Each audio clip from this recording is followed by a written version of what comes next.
Jadi contohnya yang terjadi sekarang gitu ya, yang mungkin kita sebagai pelakunya gitu.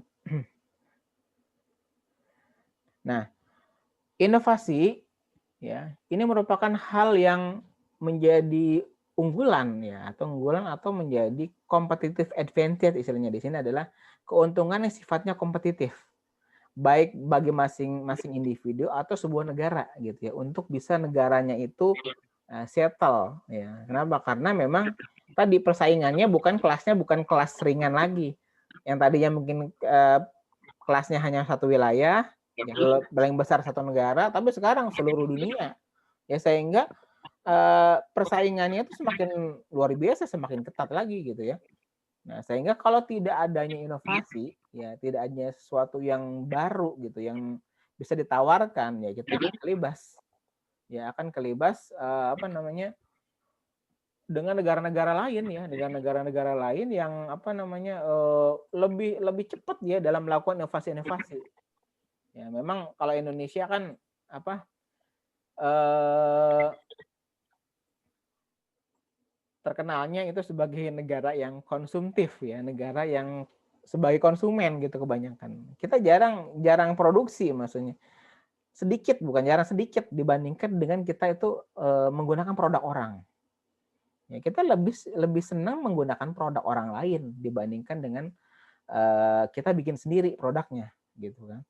Pengennya kan simpel kalau kita mah nggak mau pusing, udah saya beli aja gitu. Daripada bikin mending beli gitu kan. Nah, belum lagi di Indonesia ini memang terkenalnya adalah birokrasi. Birokrasi ini yang bikin ribet. Makanya beberapa para perusahaan-perusahaan luar gitu yang memang udah apa bikin pabrik di sini atau menanamkan saham di sini, ada beberapa yang eh, hengkang dari Indonesia gitu. Dulu kita kenal ada perusahaan elektronik itu ada Sony, ada Aiwa. Nah sekarang pabriknya udah nggak ada di Indonesia. Ya, sudah pindah malah ke Malaysia gitu kan. Malaysia malah ada di sana. Kenapa? Karena tadi adalah masalah birokrasi yang di sini ini ngejelimet lah, banyak banyak dana-dana yang nggak jelas juga keluarnya gitu ya.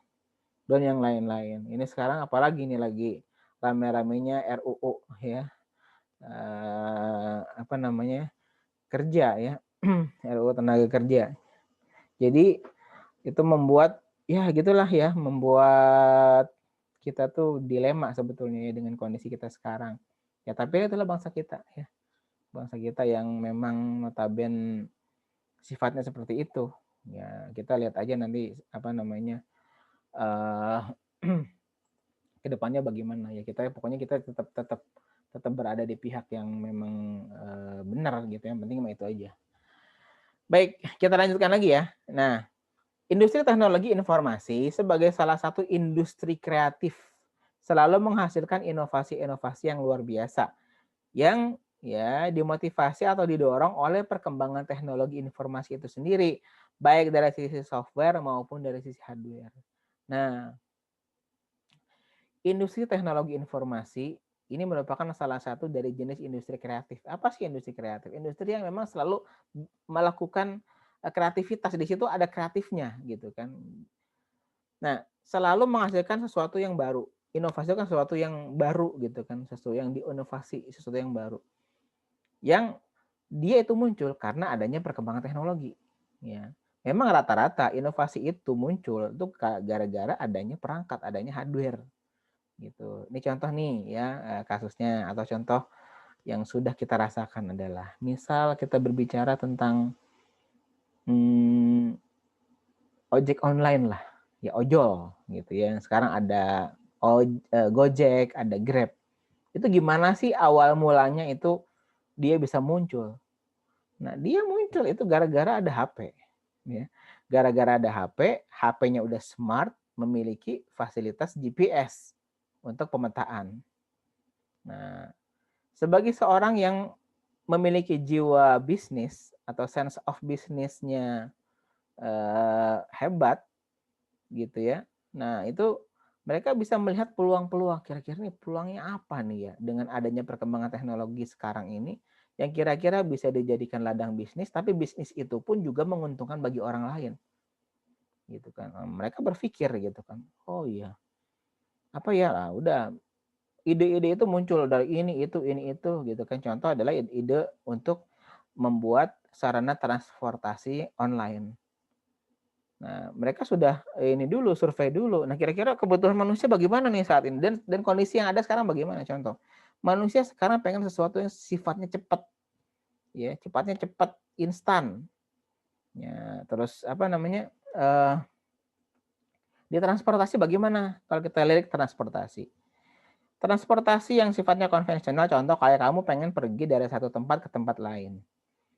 Waktu belum ada ojek online ya, pasti kamu kalau misalnya nggak punya kendaraan, ya kalau punya kendaraan sih nggak masalah, tinggal jreng aja. Ini nggak punya kendaraan, misalnya gimana cara? Pasti kamu akan menggunakan kendaraan umum. Rumah kamu ada di gang, kamu harus jalan kaki menuju ke jalan raya, ya, menuju jalan raya, jalan yang besar, di mana kamu nanti di situ bisa nyetop angkot, ya, nyetop angkot. Nah, angkot jurusan apa nih? Kita mau daerah mana? Kita cari jurusan yang mengarah ke sana kan? Cari jurusan yang mengarah ke sana. Stop lah angkot. Jalan kamu sampai di satu tempat, ya, stop ya. Bisa jadi langsung ke tujuan atau bisa jadi ternyata kamu harus naik lagi gitu kan. Naik kendaraan lagi, nggak sekali. Kenapa? Karena memang si kendaraan yang kamu naikin pertama itu nggak melewati tujuan kamu. Jadi kamu harus berhenti di satu tempat. Nah, kamu nanti nyambung. Nah, nyambung dengan kendaraan lain, dengan bisa dengan ojek, ojek pangkalan atau dengan angkot lagi misalnya atau dengan yang lain misalnya. Jadi kamu harus beberapa kali naik ganti kendaraan. Gitu kan. Jadi cost yang kamu keluarkan itu akan jauh lebih mahal. Kenapa? Kamu harus bayar dari satu tempat ini, tempat ini, tempat ini. Udah gitu lama, butuh waktu yang lama. Kenapa? Kamu nunggu dulu angkotnya. Belum lagi angkotnya kadang ngetem gitu kan. Udah tambah lama lagi kan. Nah, terus tadi awalnya kamu harus jalan kaki ya, dari rumah misal kamu masuk gang, jalan kaki ke depan jalan. Nah, gitu. Nah, itu kan salah. Yang dipikir, oh iya ternyata ribet juga nih ya kalau orang harus begini ya untuk bisa mencapai satu lokasi harus begini begini begini. Bisa nggak kita pangkas nih? Udah mikir gimana caranya ya. Oke, sekarang kendaraan apa nih yang kira-kira worth it? Ya, awalnya mungkin motor nih, motor yang gampang bisa masuk-masuk gangan. Udah motor nih, jadikan kendaraan itu udah motor. Gimana sistemnya? Nah, jadi sistemnya orang bisa menggunakan handphone, ya, smartphone yang terhubung dengan jaringan internet dan di dalamnya ada fitur GPS yang bisa mengakses map Google, gitu kan. Nah, udah kayak gini. Jadi kita bikin satu sistem yang si user itu bisa menjalankan aplikasi lalu dia bisa pesen Gojeknya, bisa punya ojeknya lewat HP-nya. Gitu ya. Dia tentuin rute rute penjemputannya di mana, ya rute turunnya di mana. Lalu di situ juga kelihatan ada misalnya bayar berapa gitu kan. Dan enaknya adalah dijemput di tempat, ya, diantar juga sampai tempat tujuan. Gitu kan. Nah, itu enaknya, simpel banget kan. Udah nyaman, kita nggak perlu jalan kaki dari gang menuju ke jalan besar gitu. Langsung dijemput ke rumah dan juga diantar sampai tujuan gitu ya. Mungkin dengan rute yang lebih pendek gitu ya. Biasanya kalau rute angkot tuh lewat sana lewat sini muter-muter, sekarang bisa langsung lewat jalur yang pendek gitu kan. Nah, itu contoh ya. Contoh inovasi dalam bidang transportasi yang menggunakan teknologi internet dan teknologi smartphone ya. Nah, belum lagi berkembang lagi tuh, awalnya kan kita tahu ya tadi Gojek itu hanya untuk transportasi, ngirim orang lah, nganterin orang. Ternyata terus berkembang inovasi lagi. Kayaknya bukan cuman butuh untuk nganterin orang nih ya, tapi kayaknya orang juga butuh misalnya untuk beli makanan. Saya malas jalan gitu kan, hujan, ya apalagi sekarang ya kan udah kita nggak boleh ketemu, ya kita udah bikinlah sarana untuk mengantar makanan, misalnya dari apa GoFood lah kalau di Gojek tuh kan. Kemudian misalnya apalagi orang butuh apa lagi kira-kira ya selain makanan ya? Oh, ternyata orang butuh buat ngantar barang ya. Ya bisa ada GoSend ya, untuk yang lebih besar ada GoBox gitu misalnya. Terus berkembang lagi, oh ya ternyata orang juga butuh nih, butuh untuk ngebersihin rumah. Jadi orang yang sibuk yang nggak sempat ngebersihin rumah, bisa nih panggil, kita bikin jasa layanan untuk bersihin rumah gitu kan. Nah, udah bikin GoClean lah keluar.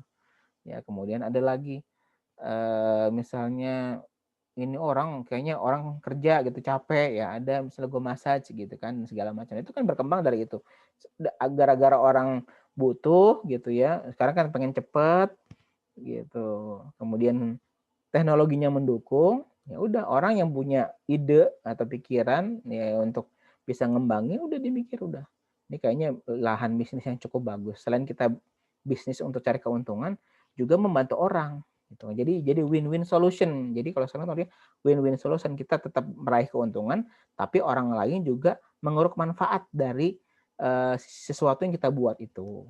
Nah, gitu ya.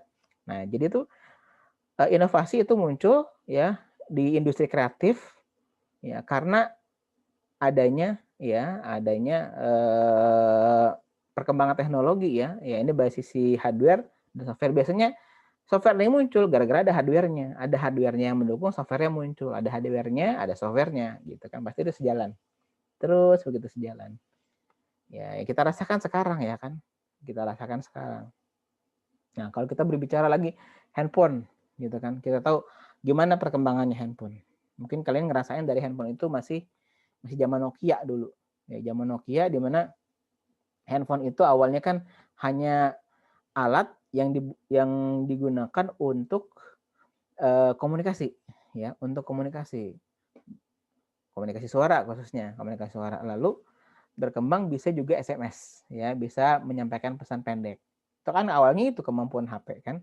Kalau awalnya dia dibuat untuk menampik komunikasi itu harus di satu tempat dan harus pakai kabel gitu ya, harus pakai kabel. Nah, jadi ke situ. Nah, kemudian berkembang nih teknologi berkembang yang tadinya hanya bisa komunikasi lewat suara dan SMS, lalu berkembang karena handphonenya juga semakin canggih gitu ya. Muncullah yang disebut dengan smartphone gitu ya. Smartphone di mana handphone ini memiliki kemampuan untuk diinstal aplikasi, ya udah saya seperti layaknya komputer lah. Karena dia punya prosesor, punya RAM, punya storage, kemudian ada alat input outputnya, bahkan sudah touchscreen, ya ada kamera juga, ya ada speaker, ada mikrofon, lengkap banget ya. Jadi satu alat, satu device kecil ini sudah bisa ngapa-ngapain. Nah, akhirnya orang juga udah gimana kalau kita bikin sesuatu yang bisa memanfaatkan fasilitas yang ada di handphone ini, gitulah. Misalnya contoh ya sosial media. Nah itu kan yang tadinya awal untuk komunikasi via suara dan via SMS, sekarang bikin sosial media. Apa sosial media fungsinya? Sama gitu kan, untuk komunikasi juga, cuman lebih hebat ya. Kenapa? Karena handphonenya udah canggih gitu kan. Masa sih cuman telepon sama SMS doang gitu kan. Udah bikinnya sosial media. Ya untuk chatting awalnya, sosial media kita tahu kan perkembangannya. Awalnya hanya untuk chat ya, pakai tulisan. Gitu kan, WA dulu juga sama gitu kan. Nah, lama-kelamaan berkembang ya sesuai dengan kebutuhan manusia yang tadinya orang itu hanya komunikasi teks doang ya, lalu bisa gambar, kirim gambar gitu kan. Nah, sekarang udah bisa kirim video ya. Ya, bahkan bisa kirim suara juga gitu kan.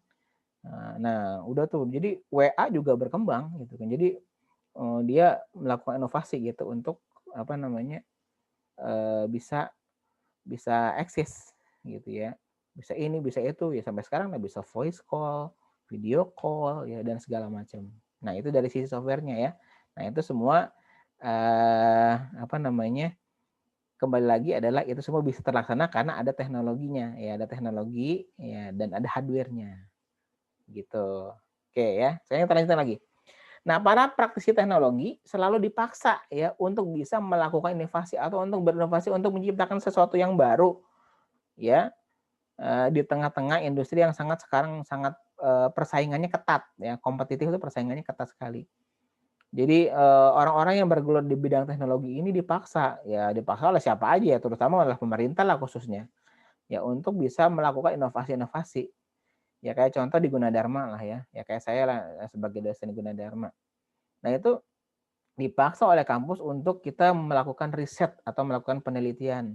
Penelitiannya dibiayai oleh pemerintah gitu. Kita mengajukan proposal, nanti misalnya proposal kita di ACC atau diterima, dikeluar tuh uangnya. Uang untuk kita melakukan penelitian. Penelitian ini tujuannya untuk apa? Untuk menciptakan sesuatu ya, sesuatu yang nantinya bisa bermanfaat bagi orang. Itu apa sesuatunya? Macam-macam tergantung bidangnya. Kalau saya misalnya contoh karena saya di IT ya bidangnya, otomatis saya akan melakukan penelitian ya untuk yang sesuai dengan bidang saya, dengan core saya itu adalah IT ya kan, berarti saya penelitiannya di bidang IT gitu ya. Lalu di penelitian itu saya akan melakukan riset, lalu akan membuat sebuah inovasi ya. Bikin produk baru lah. Nah, bikin produk baru yang belum ada, di pasaran tuh belum ada sama sekali, belum ada.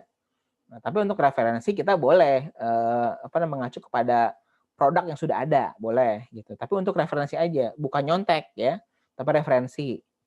Ya, atau juga bisa sifatnya adalah memperbaiki dari produk sebelumnya yang masih belum sempurna, itu juga boleh. Ya, bikin ibaratnya bikin versi 2-nya ya. Pertama ada versi 1 masih banyak bug-nya, kita bikin versi 2 yang udah sempurna, memperbaiki bug yang ada pada versi 1, itu juga boleh. Ya, tapi sebetulnya jangan nyontek ya. Jadi bikin teknologi yang baru ya, yang baru yang nantinya bermanfaat untuk orang. Gitu ya. Jadi kalau tuntutan seorang dosen gitu ya, khususnya ini kita harus melakukan yang disebut dengan pengabdian masyarakat. Pengabdian masyarakat itu kita tuh harus mengabdi ya. Tridharma perguruan tinggi kan salah satunya adalah pengabdian masyarakat. Bagaimana ilmu kita ini bisa diterapkan di lingkungan masyarakat. Jadi ilmu kita tuh kepake di masyarakat gitu ya. Nah, kalau saya di IT berarti ilmu IT saya tuh harus bisa berguna bagi orang. Ya nanti masalah pengabdian masyarakatnya bisa macam-macam. Ya, misalnya saya berapa kali misalnya ngajarin guru TK, guru SD untuk misalnya bikin web gitu, atau bisa ngedit video pakai HP. Nah, itu kan adalah ilmu yang kita punya lalu kita ajarkan kepada orang yang membutuhkan. Di mana mereka sangat butuh sekali ya.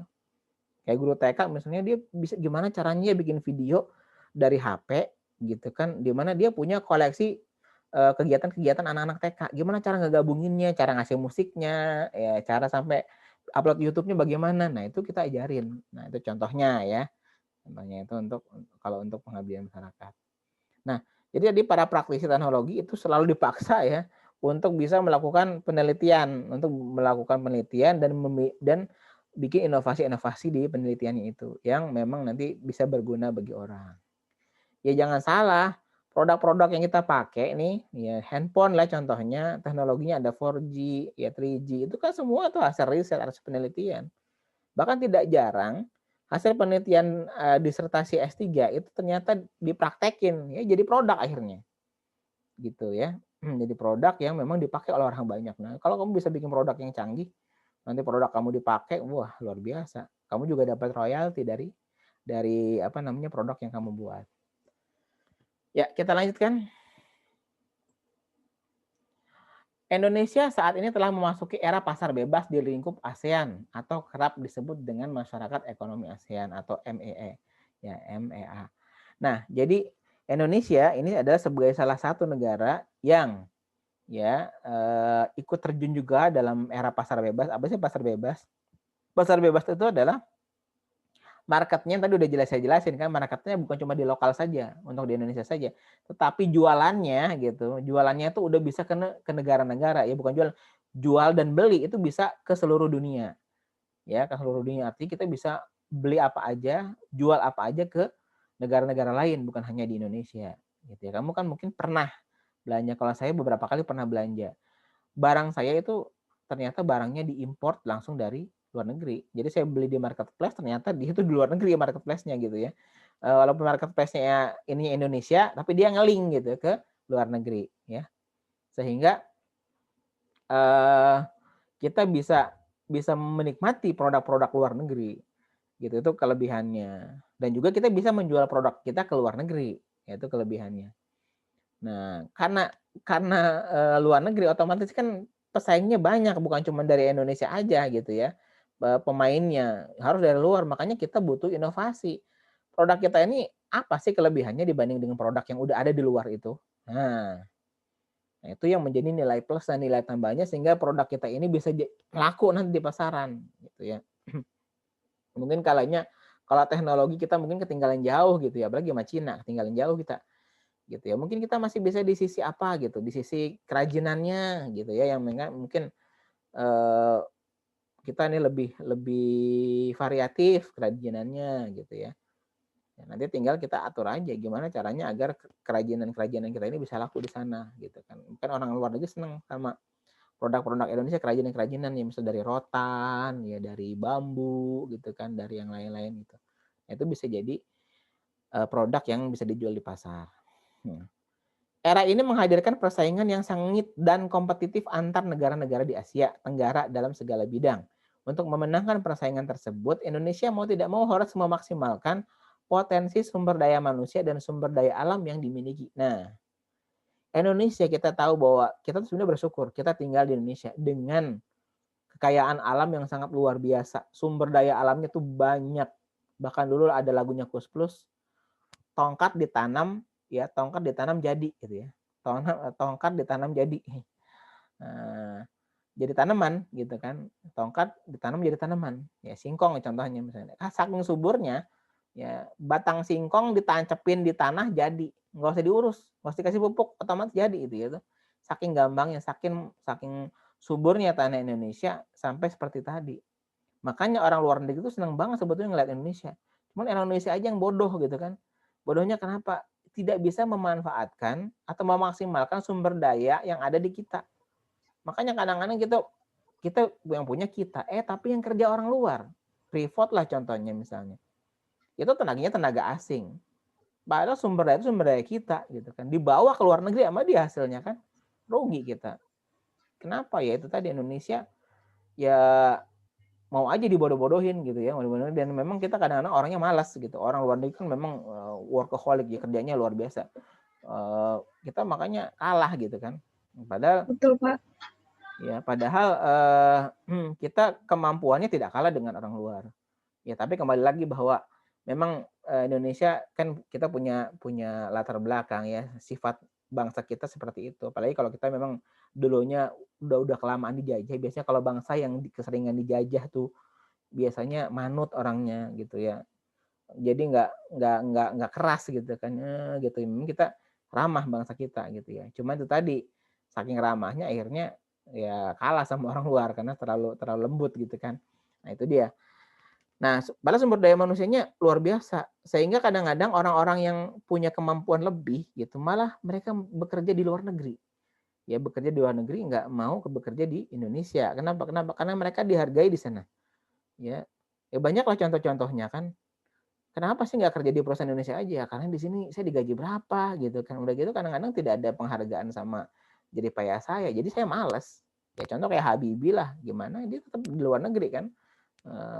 Banyaklah orang-orang yang misalnya kayak animator kita gitu ya, yang justru malah bikin film tuh malah bikin film di luar ya, di PH-PH luar. Padahal di kita sudah kita butuh animator untuk bikin film animasi misalnya di kita yang bagus. Tapi kenapa mereka malah keluarkannya, mereka ya dibayar lebih mahal, di sana dikasih fasilitas, dihargai, sehingga mendingan di sana aja lebih enak daripada di kita di sini ya. Nah, dikasihnya pas-pasan gitu kan. Karena kita terlalu birokratif ya, sehingga kadang-kadang dengan adanya birokrasi itu menghambat perkembangannya. Nah, itu dia. Ya, apalagi sekarang nih, aduh, apa namanya RUU Cipta Kerja nih, ya jadi kayak begini deh, apa namanya menimbulkan polemik.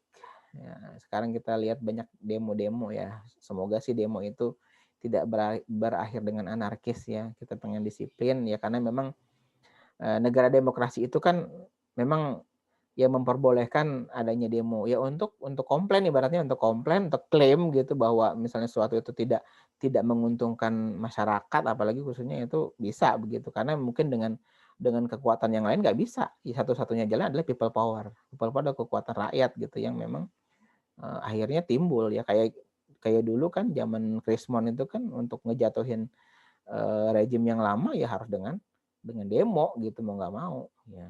Cuman sekarang kayaknya nggak tahu nih, demonya mungkin yang sekarang nggak didengerin kayaknya nih. Kita lihat aja nanti belakangnya gimana. Ya lanjut, untuk memaksimalkan potensi itu Indonesia harus memerlukan terobosan baru yang berbasis iptek dan inovasi. Nah, untuk bisa memaksimalkan itu ya berarti Indonesia itu harus berbasis iptek dan inovasi. Jadi harus apa namanya melek teknologi, orang bilang tuh. Orang harus melek teknologi. Jadi jangan fobia terhadap teknologi. Kita harus mengikuti pasar ya, harus orang orang bilang tuh up to date ya, up to date. Jadi yang kondisi sekarang itu kita harus harus harus ada di situ gitu. Jangan masih pakai cara-cara konvensional atau cara-cara yang lama gitu ya. Kita harus kekinian gitu ya, harus benar-benar yang sesuai dengan kondisi sekarang. Jadi kalau kita misalnya punya perusahaan yang dulu awalnya masih pakai sistem konvensional, ya dengan kondisi sekarang ya kita harus move on. Move on berarti harus mengikuti tren barunya apa. Yang tadi misalnya pemasaran lewat konvensional, sekarang harus pemasaran lewat teknologi, lewat internet, lewat marketplace, kayak gitu-gitu. Nah itu harus. Kalau nggak kita berinovasi ke situ, akhirnya ya kita akan kelibas sendiri. Perusahaannya itu akan ya bangkrut. Ya saya banyak nih ada teman-teman di perusahaan-perusahaan yang dia nggak mau move on perusahaannya, tetap masih pakai sistem yang lama. Kenapa? Karena dia bilang kalau kita pakai sistem baru kan keluar modal lagi. Ya dia mikirnya itu. Padahal enggak. Padahal dengan dia bikin sistem yang baru, memanfaatkan teknologi yang ada, perusahaannya akan bisa loncat, bisa jauh lebih lebih maju berkali-kali lipat. Modalnya sih sekali nggak apa-apa untuk bikin infrastrukturnya, tapi kan lihat keuntungannya akan berkali-kali lipat gitu. Kadang-kadang ada orang yang berpikiran bahwa untuk merubah sistem dari yang lama ke yang baru itu butuh biaya gitu ya. Memang iya, ya, tapi memang harus begitu ya. Makanya harus ada yang disebut dengan permajaan. Permajaan itu dibikin muda lagi gitu ya. Tadinya udah sistemnya tua dibikin jadi muda lagi. Ya, seperti itu. Itu kalau perusahaan yang memang bagus biasanya akan ada namanya permajaan sistem dan juga permajaan infrastruktur gitu. Ya, kita lanjutkan. Nah, ini ada pengertian ya, pengertian penemuan vs inovasi menurut pakarnya, ya ini yang namanya Schumpeter ya. Penemuan adalah sebuah gagasan, sketsa atau model untuk perangkat, produk, proses atau sistem yang baru atau lebih baik. Yang disebut dengan penemuan itu adalah gagasan atau ide. Bisa dalam bentuk sketsa, ya, bisa dalam bentuk model, ya, untuk perangkat, ya, jadi bentuknya bisa perangkat, bisa produk, bisa proses atau sistem. Itu yang disebut dengan penemuan.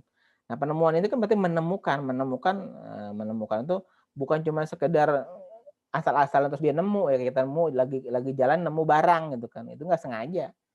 Nah, kalau penemuan ini adalah sebetulnya dibuat, ya di-create sebetulnya, di-create, dipikirin gitu. Dipikirin lalu muncullah gagasan. Nah, gagasan ini lalu apa namanya, diimplementasikan gitu. Yang tadi ada ide nih, saya punya ide nih, gitu ya. Nah, udah. Kira-kira idenya gini masuk akal nggak? Atau kita bisa implementasi idenya? Udah, oh ternyata idenya bisa dikerjain. Ya udah, kita kerjain tuh ide itu. Dan akhirnya nah, jadi sesuatu yang baru. Ya mungkin kita nggak tahu tuh asal mulanya Gojek, idenya dari siapa. Ya kan awalnya. Terus diimplementasikan, dibikin aplikasi, uji coba, ternyata berhasil. Sekarang berkembang. Nah, kayak gitu. Orang-orang yang memiliki visi ya atau dia visioner gitu ya, dia bisa melihat masa depan kira-kira bagaimana. Mungkin dulu kan kayak Gojek aja awal-awal keluar itu kan pro kontra, banyak banget yang nolak gitu kan. Kita lihat aja apalagi yang memang dampaknya menurut mereka tuh kena gitu ya. Contoh kayak ojek pangkalan itu pasti menolak adanya Gojek gitu kan, karena bakalan ini katanya bisa ngurangin pendapatan kita gitu kan. Ya, tapi kita nggak bisa memungkiri ya. Coba masih bertahan nggak orang di ojek pangkalan? Dia kan kalah gitu kan. Oh, ojek pangkalan coba lihat dia hanya ngarepin penumpang yang datang ke dia. Wilayahnya hanya satu wilayah saja. Nggak akan banyak penghasilannya. Beda dengan online, dia bisa ngegarap mana aja, wilayahnya jauh lebih luas. Gitu. Penumpangnya bisa banyak gitu. Nggak ngandelin orang yang datang. Nah, kan kayak gitu. Nah, itu kan mungkin idenya mungkin awalnya tadi yang udah dijelasin di awal kan. Nah, seperti itu. Ya, terus kalau inovasi di bawah tuh dilakukan dengan transaksi komersial yang melibatkan produk, proses, sistem atau perangkat baru. Jadi kalau inovasi ya perbedaannya dengan penemuan itu adalah kalau inovasi sebetulnya juga sama sih ya. Bedanya adalah dia itu melakukan kebaruan ya, kebaruan atau pembaruan-pembaruan ya. Tujuannya sih sama ya, tujuannya adalah untuk sebesar-besar manfaat bagi orang. Itu kayak yang bagus. Tapi ada juga sih inovasi yang jelek ada gitu. Inovasi misalnya gimana sih caranya untuk ngehack gitu kan. Nah, itu inovasi bisa ya. Tapi kan itu ngajarinnya nggak bagus gitu kan. Gimana caranya untuk menipu? Bagaimana caranya untuk menipu dengan teknologi? Ya bisa aja. Ya kan banyak kejadian-kejadian penipuan-penipuan atau modus-modus penipuan menggunakan teknologi ya banyak gitu kan. Ya, banyak yang kejadian.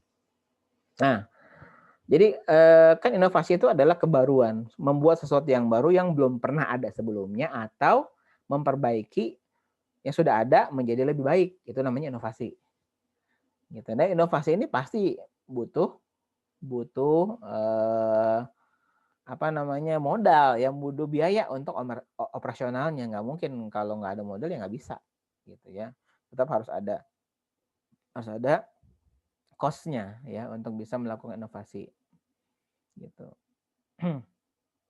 Oke.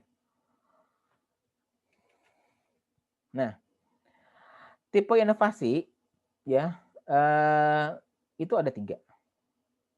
Ya, ada yang disebut dengan inovasi produk atau layanan, ada yang disebut dengan inovasi proses, dan ada yang disebut dengan inovasi sistem. Nah, ini ranahnya semakin ke kanan semakin luas, gitu ya.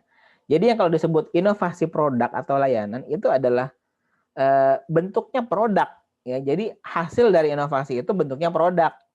Ya kayak misalnya contoh produk handphone, jam tangan, ya, misalnya kacamata. Nah, itu adalah bentuknya produk, ya, produk. Ya, produk itu juga bisa software ya. Software produk atau jasa, ya, jasa atau layanan, service, layanan. Itu bisa juga jasa layanan. Nah, modelnya itu. Nah, dia lebih skopnya lebih lebih kecil gitu ya. Misalnya barang gitu ya, berarti ya udah barang itu aja gitu ya. Nah, yang kedua ini inovasi bentuknya proses. Kalau proses itu adalah cara kerja. Cara kerjanya bagaimana? Dari awal sampai akhir. Nah, jadi contoh misalnya kalau kita ingin bikin nasi goreng, misalnya contoh nasi goreng lah ya. Nah, nasi goreng itu bikinnya kan ada prosesnya kan. Dari awalnya bagaimana sampai akhirnya, itu prosesnya. Ya, prosesnya misalnya ngulek bumbu dulu gitu misalnya. Kemudian udah jadi siapin penggorengan misalnya, masukin minyak, nyalain kompor, panasin sampai minyaknya menggolak, masukin bumbunya, masukin telur, diaduk-aduk gitu ya, baru masukin nasi misalnya. Nah, seperti itu proses namanya. Nah, proses yang awal begitu nih, proses konvensionalnya. Lalu kita mau bikin inovasi ya, judulnya nasi goreng ya. Ini ada proses yang udah konvensional, yang udah proses lama. Nah, kita pengen nih gimana caranya biar bikin nasi goreng ini kita inovasi nih. Nah, prosesnya kita bikin lebih lebih bagus. Biar gimana caranya biar prosesnya lebih cepat tapi hasilnya lebih enak. Gitu kan? Ya, lebih enak. Nah, itu berarti gimana caranya? Ya udah. Nah, dari yang udah kita tahu cara awalnya secara konvensional ya kira-kira ini bagian apa nih yang kira-kira mau dihilangin gitu ya, atau bagian apa yang mau ditambah, yang penting hasilnya enak tapi prosesnya cepat nggak belit-belit, udah. Nah, disitulah inovasi yang disebut inovasi proses. Jadi dibikin proses yang lebih baru tapi lebih baik dari sebelumnya. Nah, itu prosesnya. Nah, yang ketiga ini yang lebih kompleks lagi yang disebut dengan inovasi sistem. Kalau sistem itu lebih luas ya. Nah, kalau tadi contohnya inovasi produk itu adalah produknya nasi goreng. Ada proses pembuatannya, pembuatan nasi goreng misalnya. Nah, inovasi sistem adalah lengkap ya. Dari mulai entar ujung-ujungnya harus jadi produk, kemudian juga di situ ada prosesnya. Nah, dan lengkap bagaimana caranya dari prosesnya, produknya sampai bahan bakunya misalnya. Bahan bakunya pembuatnya apa nih? Dari mana asalnya? Itu lengkap. Asal bahan bakunya apa gitu ya. Nah, setelah itu barulah proses. Proses. Nah, udah diproses semua jadi produk. Nah, jadi ini lebih lebih luas ya. Nah, jadi lebih lebih detail gitu ya ininya. Gitu ya. Inovasi produk, proses dan juga inovasi sistem. Nah, itu ada 3 jenis inovasi ya. Oke. Kita lanjutkan lagi. Apakah inovasi itu ya? Inovasi merupakan hal yang tidak dapat diabaikan dalam keberlangsungan suatu proses. Gitu ya. Nah, hal yang tidak dapat diabaikan dalam keberlangsungan suatu perusahaan, ya. Jadi kalau perusahaan itu eh, agar dia tetap eksis, agar tetap dia berlangsung, ya artinya perusahaannya tetap jalan, gitu, nggak bangkrut. Nah, Inovasi ini adalah merupakan hal yang wajib yang ada dalam sebuah perusahaan. Ya. Jadi yang tadi pernah saya jelaskan di awal bahwa saya punya kawan di perusahaannya itu perusahaan ekspor ya. Perusahaan ekspor, dia bergerak di bidang furniture ya, furniture. Nah, dia perusahaannya ekspor ke Amerika, ke luar negeri gitu ya. Nah, tapi si ownernya ini ya itu dibilang gaptek ya gaptek juga gitu ya. Kemudian dia nggak mau pakai cara-cara baru. Kenapa? Ini mengeluarkan kos lagi kalau kita merubah atau membuat infrastruktur baru. Ya, padahal justru dengan infrastruktur yang baru saya bilang itu adalah hal yang justru membuat perusahaannya jadi akan lebih eksis gitu ya. Tapi ternyata nggak mau dianya. Ya udah, karena bertahan di sistem yang lama, akhirnya sekarang perusahaannya mati segan hidup tak mau ya. Jadi udah diambang kebangkrutan. Sudah banyak karyawan yang dirumahkan, apalagi kondisi kayak sekarang, kondisi pandemi corona wabah ini COVID-19 udah tambah-tambah gitu ya. Udah tinggal sedikit lagi udah tutup ya. Dan sekarang juga kan yang perusahaan-perusahaan normal aja udah mulai goyang gitu kan. Apalagi yang kayak tadi ya, dia udah awalnya masih normal aja udah kayak gitu, apalagi sekarang kondisinya. Nah, jadi perusahaan tuh harus punya inovasi macam-macam ya, terutama di sistemnya. Nah, sistem ini yang nanti akan merubah perusahaan itu ya, semuanya dari semua lini ya. Nah, mungkin dari prosesnya ya, kemudian perangkat-perangkatnya juga, sumber dayanya juga boleh gitu ya, tergantung, makanya nanti direvisi lah biar lebih bagus. Nah, itu bisa membuat suatu perusahaan itu jadi lebih maju. Nah, menurut Besan dan Tit, seorang pakar inovasi adalah proses penerjemahan ide ke dalam bentuk produk, proses atau jasa baru yang bermanfaat dan dapat digunakan. Jadi inovasi menurut mereka adalah sebuah proses ya, awalnya itu ide atau gagasan. Nah, lalu gagasan itu dituangkan ke dalam bentuk produk atau proses atau juga jasa yang bermanfaat dan bisa dipakai. Itu menurut mereka. Ya, memang iya sih, betul. Inovasi adalah itu. Gitu ya. Awalnya inovasi itu adalah gagasan atau ide, lalu dituangkan, nah, jadilah dia produk, jadilah dia proses, jadilah dia jasa gitu. Ya. Melalui inovasi, perusahaan mengalami pembelajaran tentang bagaimana perusahaan menghadapi tantangan. Jadi dengan inovasi-inovasi yang ada, perusahaan itu juga belajar untuk menghadapi tantangan-tantangan di masa yang akan datang, khususnya di sekarang dan masa yang akan datang. Kenapa? Karena banyaknya kompetitor, ya, banyaknya pesaing-pesaing yang membuat perusahaan kita itu ya jadi pengaruh gitu. Yang awalnya mungkin perusahaan kita yang hanya menjual produk itu, tapi ternyata sekarang banyak saingan. Ya, banyak perusahaannya bikin produk yang sama, ya, bisa ngejual dengan harga yang lebih murah, dengan bentuk yang lebih bagus. Ya kalah kita. Nah, inilah yang sekarang terjadi. Ya, kayak produk Cina lah, produk Cina kita gimana nggak tahu ya, mungkin kayak rata-rata pakai HP Cina kan. Ya kan, walaupun nggak semua HP Cina jelek gitu ya. HP Cina kan juga macam-macam tergantung perusahaannya dan juga harganya beda-beda ya. Nggak semua dipukul rata. Mungkin kan kita dulu kalau dengar namanya produk Cina, dalam bayangan kita tuh adalah wah pasti jelek ya, ringkih segala macam gitu kan, itu dalam bayangan kita ya, padahal tidak semua gitu ya, mungkin karena rata-rata memang begitu karena harganya murah. Nah, sehingga kita image-nya adalah produknya jelek ya, tidak semua gitu. Handphone juga sama kan, kita pakai handphone Cina tapi bagus kan ya, banyak sekarang justru malah didominasi oleh produk-produk Cina ya, perangkat-perangkat elektronik kita, apalagi HP. Kalau HP yang branded yang made in misalnya made in USA atau made in Japan ya pasti lebih mahal harganya gitu ya, lebih mahal. Dan produk Cina itu banyak melakukan terobosan inovasi ya. Dia tuh hebatnya teknologinya kekinian gitu ya, semua fitur lengkap tapi harganya bisa murah. Nah, itu kan yang jadi apa namanya pembelajaran buat perusahaan tuh, kok dia bisa ya gitu. Oh, bisa lah. Kenapa dia bisa begitu? Nah, pasti dia ada strateginya, nggak sembarangan tiba-tiba dia jual barang harganya murah kualitas bagus, kok bisa? Apa nggak rugi katanya kan. Ya, mereka sudah memikirkan. Contoh Xiaomi ya. Kamu pakai mungkin HP Xiaomi sekarang ya. Iya. Gitu. Nah, dia banyak memangkas cost produknya. Jadi memangkas gimana habis-habisan gitu ya. Gimana caranya agar produk itu bisa murah dijual di pasaran. Jadi dia nggak ngarepin untung banyak. Nggak ngarepin untung banyak dari penjualan produk. Misalnya satu produk dia nggak ngambil untung banyak gitu. Yang penting adanya orang beli produk kita. Orang kan banyak beli produk kita. Gitu. Nah, gimana caranya? Di cost-nya dipotong gitu ya. Cost produksinya ya bisa dijual lebih murah, tapi di dalamnya dikasih iklan gitu misalnya. Contoh. Sekarang kamu beli produk Xiaomi kan banyak iklannya kan?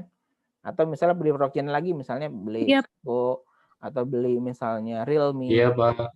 Banyak bawaan iklannya ya, banyak Betul, aplikasi yang iklannya banyak ya. betul. Nah, iya betul. Iya. Pak.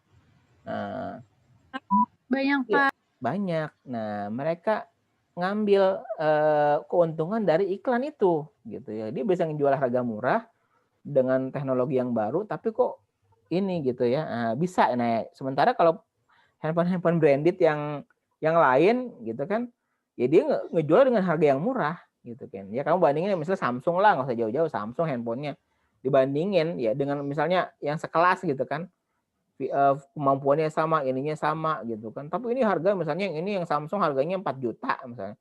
Yang Xiaomi harganya 1,5 juta gitu kan. Nah, kan bisa beda banget gitu kan. Sementara fiturnya sama aja, bahkan kadang-kadang lebih bagus. Betul.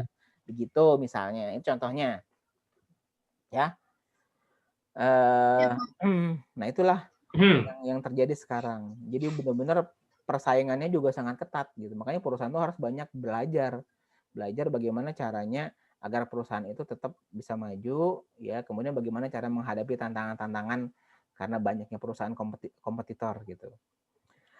Sisi positif dalam inovasi adalah pertumbuhan dalam organisasi. Nah, ini dia nih. Sisi positifnya adalah dengan adanya inovasi membuat organisasi ini jadi berkembang, jadi bertumbuh ya, bertumbuh berkembang gitu ya, terutama di perusahaan-perusahaan ya, perusahaan. Jadi karena apa namanya, perusahaan itu melakukan inovasi-inovasi, maka di struktur organisasinya ya itu akan jauh lebih hebat ya, jadi lebih pinter ya, lebih keren gitu ya, lebih bagus. Nah, karena dia melakukan ini ya, melakukan inovasi ya, itu dia. Harus begitu, perusahaan harus Iya Pak. Iya, Pak. apa namanya, melakukan inovasi. Oke, inovasi didorong oleh kemampuan dalam melihat peluang dan mengambil keuntungan dari inovasi tersebut. Ya, jadi inovasi ini pertama ya, timbul itu kenapa? Karena dia bisa melihat peluang. Kira-kira Oh, kalau kita melakukan ini, peluangnya bagaimana? Nah, itu nanti memang ada studi kasusnya juga, kemudian juga ada apa namanya, survei gitu, survei atau studi kelayakan, kira-kira kalau kita melakukan ini gimana tanggapan pasar. Itu nanti ada apa nih penelitiannya ya, kemudian tadi ada studi lapangannya, ada studi kelayakannya gitu. Terus yang jelas pasti perusahaan itu membuat sebuah inovasi ya, pasti kan tujuan perusahaan dibuat itu kan untuk mengeruk keuntungan ya. Kayak kamu nanti bikin perusahaan pasti kan untuk awalnya pasti untuk keuntungan, tapi kita boleh meraup keuntungan dari produk yang kita jual itu, tapi kita harus memikirkan juga apakah produk itu misalnya itu bermanfaat bagi orang gitu kan. Yang jelas ya harus win-win solution. Win-win solution itu kita dapat keuntungan tapi orang lain dapat manfaat. Itu namanya win-win solution. Kayak gitu kan. Kayak orang jual HP, perusahaan yang bikin HP dapat keuntungan. Kenapa orang beli HP dia? Ya, kita ngeluarin uang, lah uang itu jadi keuntungan mereka kan. Nah, tapi di sisi lain, nah kita dapat manfaat dari adanya HP tadi. Bisa komunikasi, ya, bisa ini, bisa itu, segala macam. Nah, itu adalah inovasi yang apa namanya, bermanfaat. Nah, kamu nih nanti kan akan dihadapkan pada semester yang ada PI-nya. Itu semester berapa biasanya? Semester 6 ya. Semester 6 6 ya ya. Pak? Semester 6 ya? 6 bukan Pak? Nah, Iya. semester 6. Iya Pak. Nah, semester 6 itu kamu akan dihadapkan pada tugas penulisan ilmiah. Nah, karena kamu jurusannya komputer ya, artinya jurusannya IT, ya, pasti disuruh bikin aplikasi ya, rata-rata ya. Nah, bikin Iya aplikasi, Pak. Betul, Pak. bikin aplikasi. Nggak tahu kamu nanti bikin aplikasi apa, ya, karena kan saya sering uji PI juga. Nah, Kalau memang kamu bakalan ketemu nanti dalam penulisan ilmiah, nah kamu udah mikir dari sekarang nih, kira-kira saya mau buat apa ya nanti ya. Nah kalau kamu menerapkan prinsip inovasi ini, nah kamu akan bikin sebuah aplikasi yang nggak sembarangan gitu. Artinya gini, nggak hanya sekedar menggugurkan kewajiban disuruh kamus untuk bikin PI, tapi kamu melihat seandainya nih saya bikin aplikasi ini, nah setelah saya sidang PI, aplikasi ini masih bisa dipakai nggak? Atau bisa ada manfaatnya nggak bagi orang? Kan gitu. Nah, itu kalau misalnya kamu berpikir, wah sekalian aja saya mau bikin aplikasi buat PI nanti, tapi aplikasi saya tuh yang bermanfaat bagi orang. Nah, apa tuh banyak lah. Saya beberapa kali nguji, dia PI-nya bagus gitu. Ya bukan cuma bagus tulisannya, tapi manfaat dari software yang atau aplikasi yang dia buat itu bagus gitu kan banyak. Bukan saya kadang-kadang minta, mau dong aplikasinya boleh nggak? Nah, boleh Pak katanya. Gitu, itu bagus ya. Apa namanya?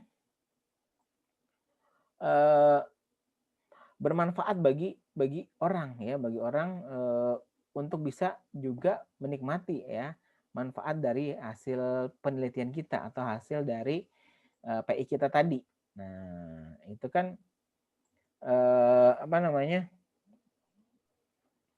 Jadi ibarat pepatah tuh mengatakan sambil menyelam minum air gitu ya. Jadi sambil kamu ada tugas dari kampus bikin PI, tapi PI-nya setelah jadi aplikasinya bermanfaat tuh bagi orang lain nanti.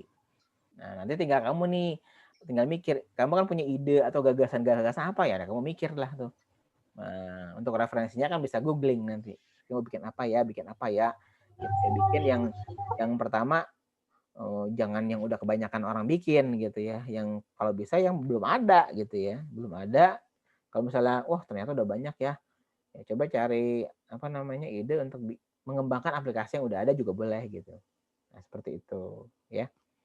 Nanti kamu akan Pak, mau nanya Pak, boleh silakan.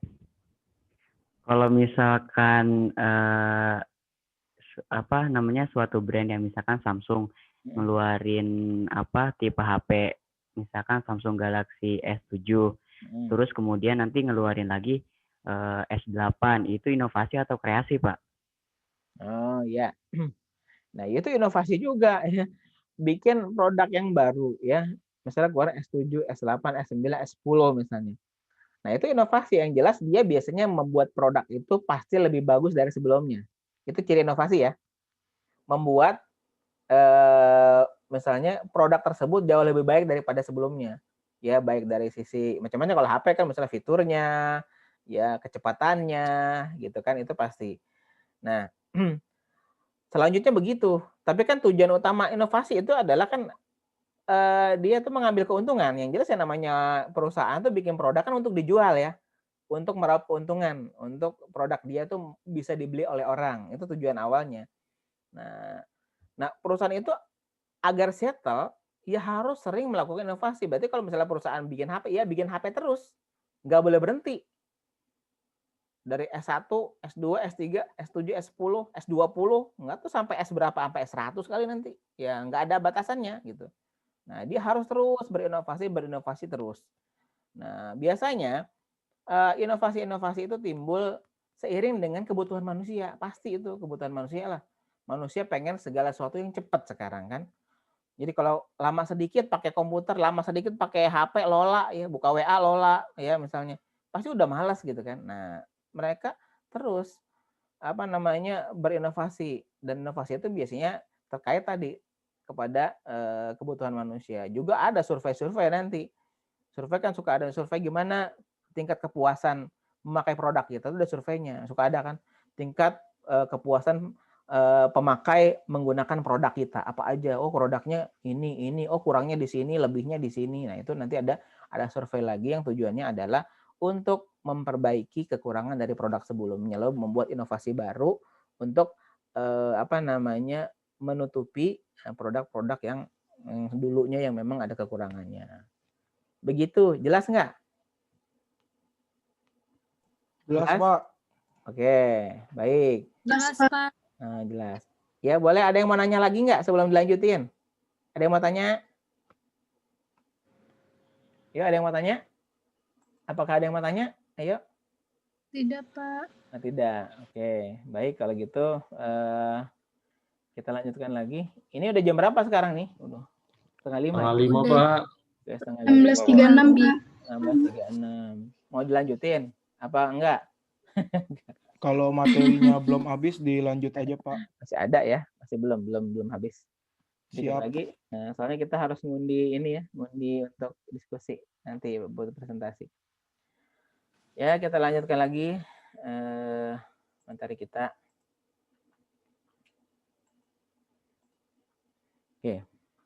Nah, inovasi tidak dibatasi dari mana, dalam sisi apa di dalam organisasi, kemudian dari si organisasi mana inovasi mengambil bagian termasuk dalam bidang sistem informasi dan di perusahaan. Jadi yang namanya inovasi itu tidak dibatasi oleh misalnya perusahaan apa, bidang apa, organisasi apa, enggak pokoknya.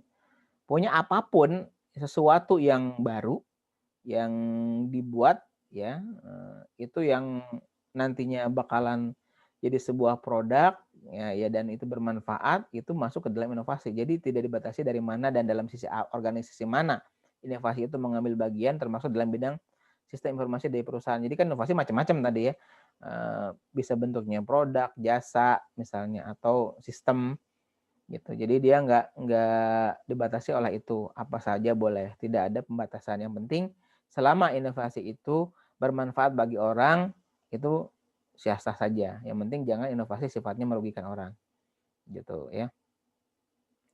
Kemudian kedua, Swenson 1994 mengembangkan konsep untuk membedakan teori inovasi sistem informasi dari teori inovasi organisasional. Jadi si Swenson ini punya ide ya untuk mengembangkan konsep. Jadi dia membedakan antara teori inovasi sistem informasi dan teori inovasi organisasional yang memang berbeda gitu kan. Kalau di sistem informasi kan berarti memang inovasinya itu di seputar informasi sistemnya. Sementara kalau teori inovasi organisasional ya, yaitu bisa ya kalau kita berbicara organisasi ya, ya bisa di struktur ya, inovasi di struktur bisa. Misalnya kalau kamu punya perusahaan lalu di situ kan biasanya ada organisasinya kan. Organisasinya ya dari mulai misalnya apa direktur, wakil direktur, segala macam, bendahara, bagian direktur ini, direktur itu, bagian ini gitu kan banyak tuh. Nah, itu bisa ya, bisa dibuat juga inovasi. Kan berarti kalau misalnya merubah struktur organisasi juga bisa itu disebut inovasi. Dengan tujuan apa? Agar lebih baik. Nah, jadi ke perusahaan, kayak di pemerintahan aja kalau di negara Indonesia kan ada tuh misalnya, jilid 1, jilid 2 gitu kan. Nah, jadi maksudnya, dirubah strukturnya gitu agar menghasilkan sesuatu yang lebih baik. Ya kalau misalnya yang sekarang misalnya, wah si anu nggak bagus gitu misalnya, wah gubernur gubernur aku nggak bagus, itu diganti aja orangnya gitu ya, nggak apa-apa misalnya kalau memang ternyata butuh diganti gitu kan. Orang kalau misalnya tidak tepat gitu ya, jadi orang bilang tuh istilah bilang the right man on the right place namanya. Jadi orang yang benar ya gitu ya, itu akan apa akan berada di tempat yang benar ya, the right man on the right place. Jadi orang yang punya kemampuan itu akan bisa bagus kalau ditempatkan juga di tempat yang benar. Gitu ya. Jangan sampai masanya suatu pemerintahan, misalnya kita berbicara pemerintahan ya, dipimpin oleh orang yang nggak pinter gitu kan. Jadi harus pinter strateginya segala macam gitu ya. Ya ini kan berbicara kalau kayak KKN dulu ya, yang dulu rame KKN ya. Jadi kolusi, korupsi, nepotisme gitu kan. Nah itu jadi kalau KKN yang sifatnya bagus sih nggak masalah. Jadi contoh misalnya orang mau ngelamar kerja, ternyata yang jadi bosnya pamannya. Dia bisa masuk itu gara-gara ada pamannya. Padahal terus dia ditaruh di satu bagian. Nah, kalau yang nggak bagus adalah orang ini ditempatkan bukan di bidangnya gitu, bukan di bidangnya. Jadi orang bidang apa ditempatkan ke bidang lain, itu nanti biasanya berantakan. Jadi kalau yang bagus itu adalah menempatkan orang sesuai dengan kompetensinya. Itu yang paling bagus. Jadi sesuai dengan kemampuannya. Jadi ditempatkan di bagian anu sesuai dengan kemampuan dia. Kemampuannya di bidang itu, yuk ditaruh di situ. Dijamin bakalan bagus. Kenapa? Karena dia mengerti semuanya, teorinya, konsepnya, implementasinya dia tahu gitu kan. Nah kan kadang-kadang di kita ini banyak kan tadi KKN-nya karena memang dia kerabat, keluarga, udah direkrut aja semuanya masuk gitu kan. Udah kayak di mana tuh ya, pokoknya di satu wilayah ya, yang misalnya wah dia petingginya nih, kemudian wah anak-anaknya, menantunya, ponakannya semua ditaruh di pemerintahan itu. Padahal belum tentu dia bisa ya, tapi karena dia keluarga kan ada yang kayak gitu. Nah sebetulnya nggak bagus yang kayak gitu. Harusnya tadi the right man on the right place. Nomor 3, dia mengakui bahwa inovator sering diasumsikan memotivasi perilaku meniru orang lain. Bahwa si Swanson ini mengakui bahwa inovator mirip dengan motivator ya. Kalau motivator orang yang memotivasi, kalau inovator orang yang memotivasi juga untuk bikin inovasi gitu namanya. Nah, dibilang di sini bahwa inovator sering diasumsikan memotivasi perilaku meniru orang lain. Sebetulnya yang disebut inovasi itu, saya bilang tadi, jangan meniru, pure meniru semuanya. Jadi cuma copy paste, jangan. Misalnya ada produk ditiru, dicontek semua itunya, formulanya, ya nggak bisa, itu bukan inovasi namanya. Inovasi sesuatu yang baru, kebaruan itu bukan inovasi. Ya, kalau misalnya kita pengen meniru produk orang lain, ya meniru orang lain, jangan pure ditiru semuanya gitu kan, tapi boleh ditiru, tapi dikembangkan sama kita. Nah, produk ini kira-kira yang kita tahu nih, ini kelemahannya di mana ya? Oh, kelemahannya di sini. Berarti saya harus bikin produk yang nggak ada kelemahannya seperti produk yang itu. Nah, itu boleh ya. Walaupun jenis produknya sama ya. Gitu tuh boleh, tapi nggak sama persis. Kalau kita kan seringan kita dapat tuh kayak HP istilahnya KW ya, KW itu kan tiruan dari yang asli, pure bener-bener sama gitu diconteknya habis-habisan ya. Cuman bedanya adalah materialnya yang kurang gitu, materialnya yang kurang bagus. Kayak misalnya kan ada handphone super KW, misalnya Samsung Galaxy S20, ada KW-nya buatan HDC tuh ya. Nah, itu kan ada KW-nya kan bener-bener bentuknya totalnya sama banget, bentuk-bentuk bodinya gitu. Kalau kita nggak teliti banget gitu, itu pasti sama bentuknya. Paling dalamannya yang beda ya, dalamannya. Ini yang lain, tapi secara tampilannya kasat mata, keren. Sama. Kamu nih contoh misalnya, kamu kan pengen gaya, handphonenya harus iPhone dong ya. iPhone kan. Nah, biar kita disangkanya kita berduit gitu kan. Udah aja kamu beli handphone mereknya iPhone tapi buatan HDC gitu kan. Nah, harganya murah kan. Yang penting orang ngelihatnya, wah dia megang iPhone gitu kan. iPhone 11 misalnya. Tapi padahal sebetulnya dalamnya Android. Dalamnya Android. Versi lama murah. Tapi kan orang ngelihat wah ada logo Apple-nya gitu kan. Fisiknya iPhone. Fisiknya, tampilan luarnya itu iPhone, dalamannya Android kan gitu.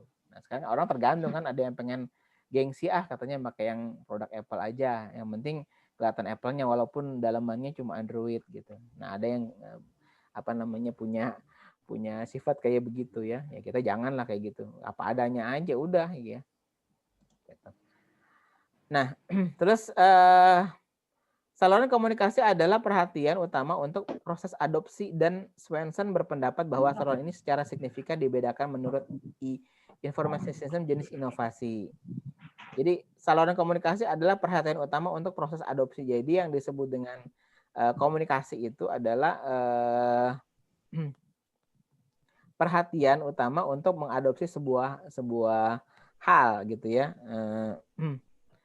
Jadi komunikasi itu bisa membuat inovasi ini menjadi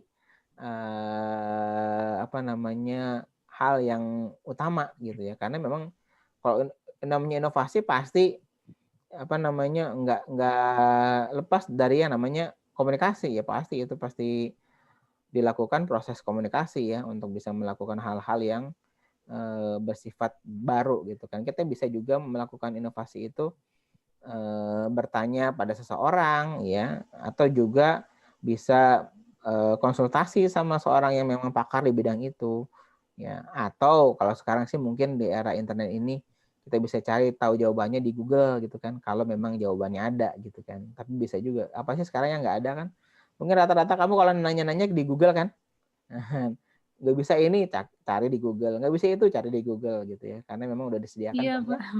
Brandly Pak, Brandly. Iya, apa? Ruang guru, Brandly. ruang guru. Brandly.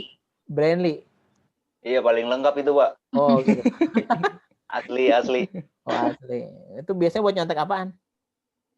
Semuanya, Pak. Tahu semua soal biasanya disalin situ Pak. Orang-orang pada nanya. Ketahuan kan. Duh, bener juga ternyata. Oh, kalau saya sih belajar, Pak. Kalau saya Kalau saya Pak belajar di nyimak. Google.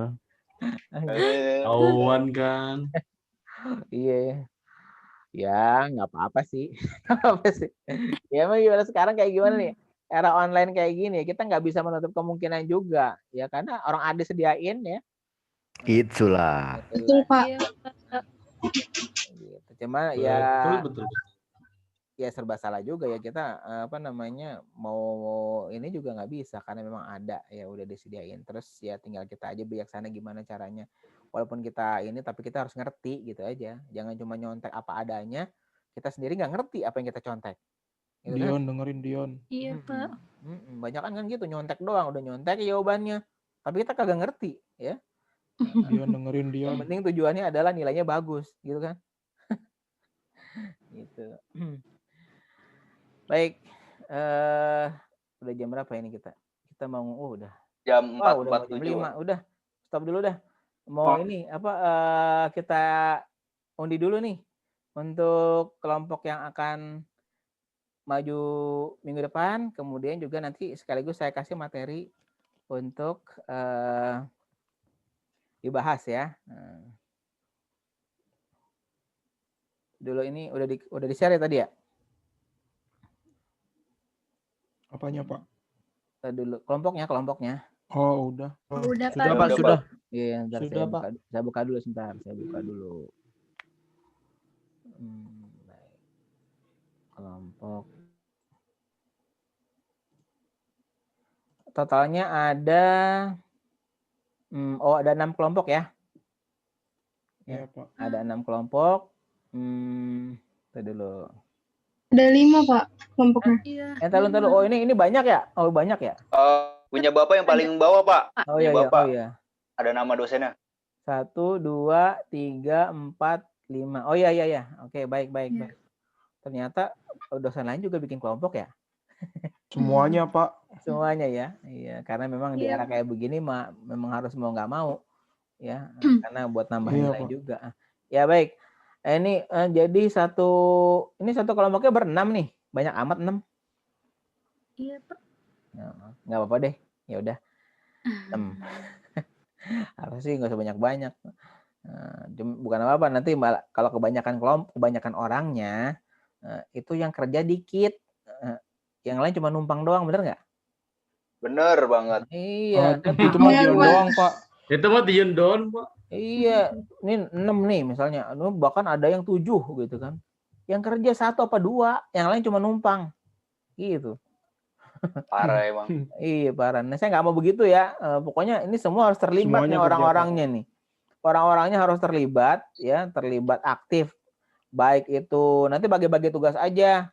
Cuman kalau kebanyakan gini juga saya bingung, makanya ntar yang misalnya ini siapa gitu kan. Kebanyakan. Kalau yang nggak aktif mah dilaporin ke Bapak aja Pak. Oh iya. Ya boleh, yang nggak aktif tandain ya. Dia nggak kerja Tandain, apa-apaan nih, Pak. cuma numpang nama doang. Gue yang kerja, Benar. capein gitu kan. Tandain Betul, orang Pak. bener. Iya. Saya Tandain nggak mau aja, nih, nggak mau ada yang nggak kerja. Pokoknya semua harus kerja, harus berbagi, harus adil. Ya, deh. Baik, yang kalau coba sekarang kita bikin undian dulu. Siapa yang mengundi? Silakan. Pakai apa? Aplikasi apa? Den pakai apa Den kemarin Den? Random.org. Tahu nggak? Random.org. Tahu nggak? Ini Pak, saya pakainya apa tuh namanya?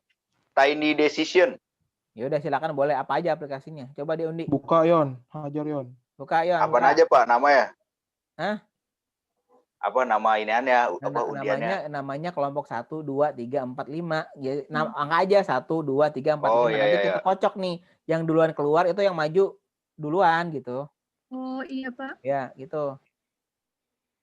Kelompok sampai 5 ya Sampai kelompoknya. 5. Biar adil. Coba di share screen. Share Iya, screen. Andri. Itu pakai aplikasi kan, Yon? Iya, Pak.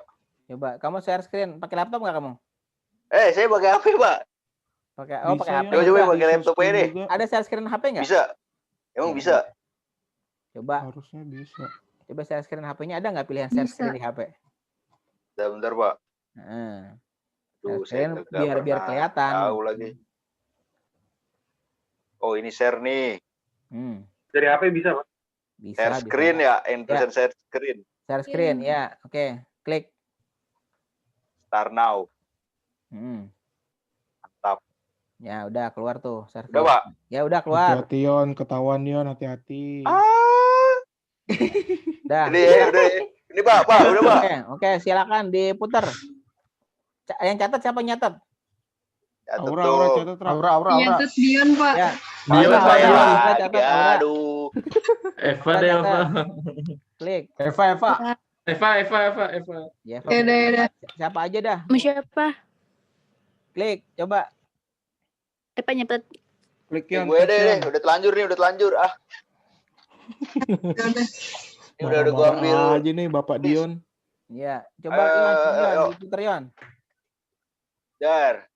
Oke. Kelompok 3 siapa tuh? Kelompok Ya, 3, oke. Pak. Yang maju minggu depan kelompok 3. Tulis kelompok 3. Udah, lagi ya, Pak ya? Ya, oke. Kelompok 3. Sekarang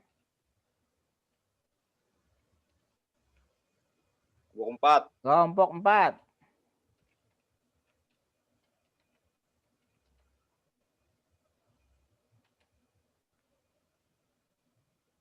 Ya, kelompok 1. Alhamdulillah. Minggu ketiga kelompok 1. Ya, kelompok 1 lagi minggu keempat. Jangan. Parah. Ya, minggu keempat kelompok 2. Udah berarti tinggal minggu kelima, kelompok 5, Pak. Oh iya benar sisanya berarti. Sisanya kelompok 5. Oke, sip. Minggu kelima. Oke, sip Oke, ya. udah close. Asik. Ya. Jadi untuk kelompok tadi yang pertama maju adalah kelompok 3, kemudian yang maju kedua adalah kelompok 4, yang maju ketiga kelompok 1, yang maju keempat kelompok 2, dan maju kelima adalah kelompok 5. Untuk bahasannya, untuk kelompok 1 ini, bentar, kelompok 1 dan 2, bentar saya share dulu.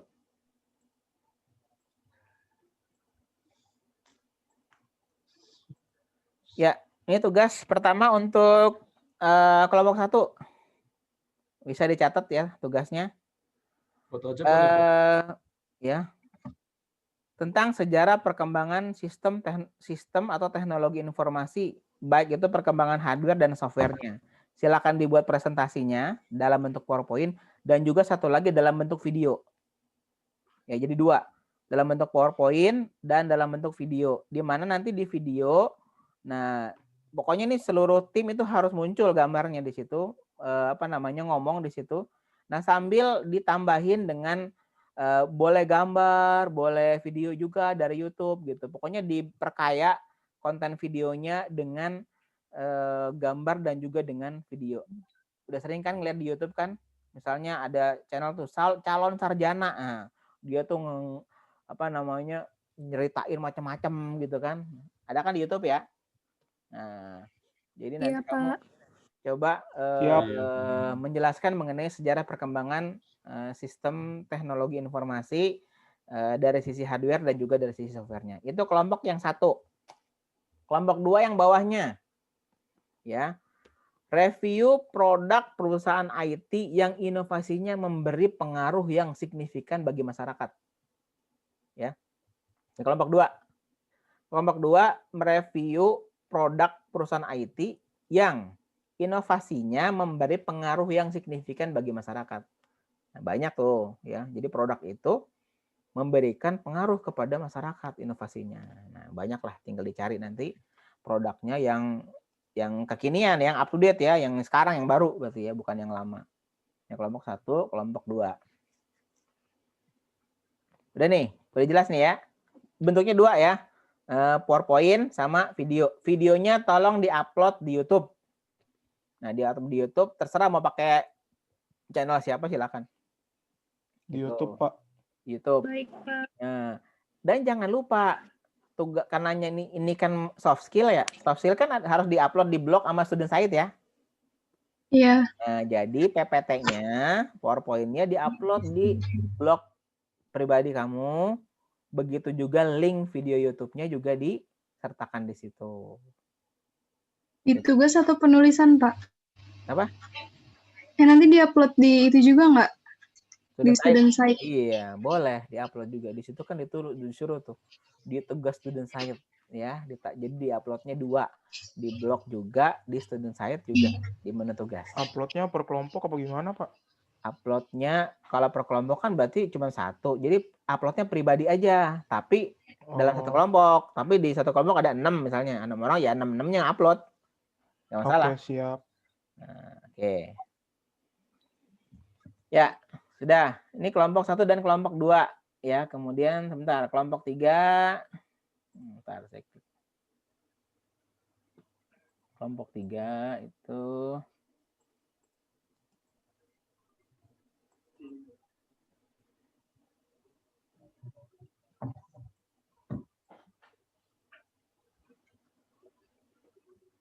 kelompok 3 dan 4 nih ya. 3 dan 4. Bentar.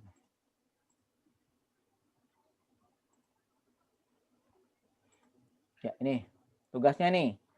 Kelompok 3, jelaskan tren teknologi yang akan berkembang di masa depan. Nah, jadi nanti di sini gimana prediksi teknologi yang berkembang di masa depan itu seperti apa? Ya, yang akan berkembang di masa depan itu kelompok 3 tuh. Ya, nanti bikin PowerPoint-nya ya. Kemudian juga sama seperti tadi tugasnya, bikin videonya juga. Nah, jadi ntar pokoknya semua harus kebagian ya, dari kelompok tadi semua harus kebagian untuk memberikan apa namanya pencerahan, harus presentasi gitu ya.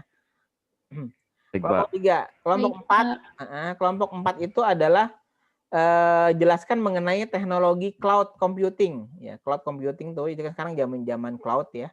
Google Drive, Dropbox, OneDrive itu salah satunya, misalnya mobile. Terus tentang mobile computing, ubiquitous computing, dan nanoscience and grid teknologi. Jadi ini dijelaskan tentang teknologi ini. Ini kelompok 4. Ya, teknologi cloud computing, mobile computing, ubiquitous computing, dan nanoscience dan grid teknologi. Ya, ini adalah kelompok 4. Ya, 3 dan 4. Oke. Sudah dicatat? Udah? Bener, Pak. Ya, catat dulu deh. Udah, Pak. Oke. Baik. Oke, sekarang ke kelompok 5 ya. 5 sebentar.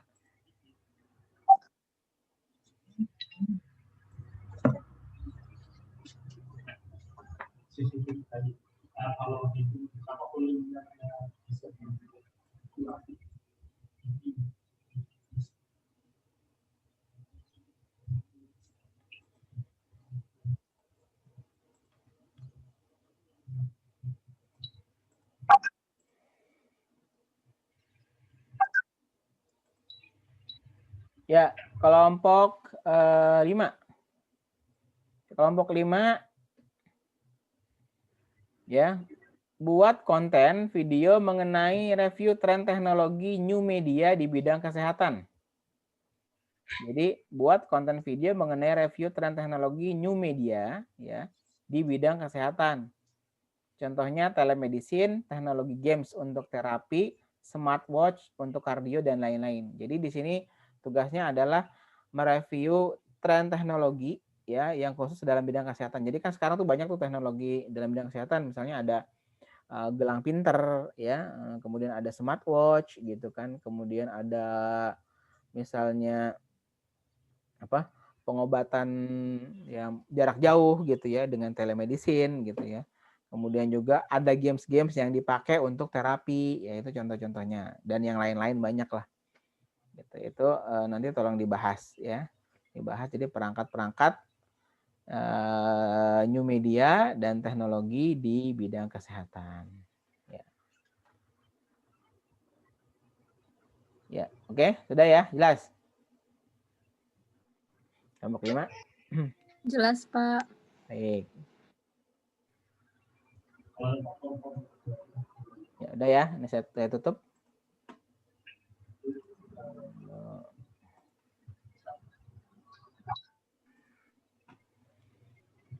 Oke. Sebelum kita akhiri pertemuan kita pada sore hari ini, ada yang mau ditanyakan dulu nggak? Silakan. Apa tadi kelompok 2? Apa ya, Pak? Hah? Kelompok 2. Udah di-share. Udah Ada di-share? di Belum, Dri. Oh iya udah. Thank you. Udah. Nanti yang ini silakan Berarti- di grup. Berarti di blognya juga diupload blog masing-masing, Pak. Di blog masing-masing aja. Kan ini kan kelompok kan.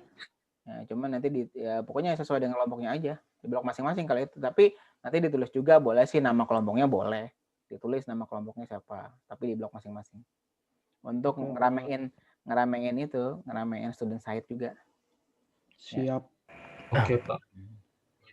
Baik, ada pertanyaan lagi? Tidak ada. Ayo nanya yang lain. Ya, tidak ada. Ya, Pak, berarti videonya itu nggak sama wajahnya ya, Pak? Cuma ditulis doang apa gimana, Pak? sama wajahnya dong. Tadi Gmeet, Pak. Berarti kita tuh kayak ngejelasin gitu, Pak. Betul. Pakai kayak wajah. jelasin. Iya, biar kamu latihan sekalian kan. Latihan berbicara. Itu harus dalam satu frame atau bisa kayak beda-beda tempat gitu, Pak? Boleh, beda-beda tempat boleh. Lebih bagus beda-beda tempat ya. Kalau memang memungkinkan kamu pindah dari satu lokasi ke lokasi yang lain, atau kamu di rumah punya spot-spot yang berbeda, ya itu bisa. Ya biar variatif gitu. Ya, tapi kalau misalnya mau nggak ada, cuma ada satu spot doang, ya udah nggak apa-apa. Tapi kalau memang kamu mau bikin yang bagus, ya nggak apa-apa. Sekalian aja. Jadi kamu bikin videonya itu bervariasi, ya biar nggak bosan gitu. Di outdoor juga boleh, outdoor, gitu ya. Tadi sendiri-sendiri ya? Itu satu kelompok gitu, Pak, atau satu sendiri-sendiri? Atau semua satu kelompok Karena di video? ini kan kelompok ya, kelompok. Tapi jelasinnya satu-satu. Nggak usah ngomongnya berenam sekaligus, enggak kan? Jadi Tapi satu kelompok nanti dibikin video, terus diedit, dijadiin satu. Jadi satu kelompok. Oh, iya. Di banyak orang nih. Tapi kamu ngejelasinnya dibagi 6 misalnya. Ini ngejelasin apa, ini ngejelasin apa, ini ngejelasin apa. Tapi sendiri-sendiri ngejelasinnya. Mau dalam spot yang sama boleh, atau kalau misalnya si Anu di mana, di Empang ya, misalnya jelasin. Waduh. Empang. Satu di sawah gitu kan, misalnya satu di mall, satu di gunung, ya boleh, nggak apa-apa. Waduh, gunung. Seru-seru aja. Baik, Pak, terima kasih. Terima kasih ya, Pak. Sama-sama. Oke, ada pertanyaan yang lain? Cukup sepertinya, Pak. Mungkin ya. cukup, Pak. Iya. Baik, kalau begitu. Sebelum perkuliahan kita selesaikan pada hari ini, foto dulu ya, biasa ya. Foto dulu dong. Buat kenang-kenangan dan juga buat bukti. Baik, Pak. Kita kuliah. Belum mandi, Pak. Nggak masalah. Orang nggak kelihatan kok, nggak kecium juga baunya, nggak.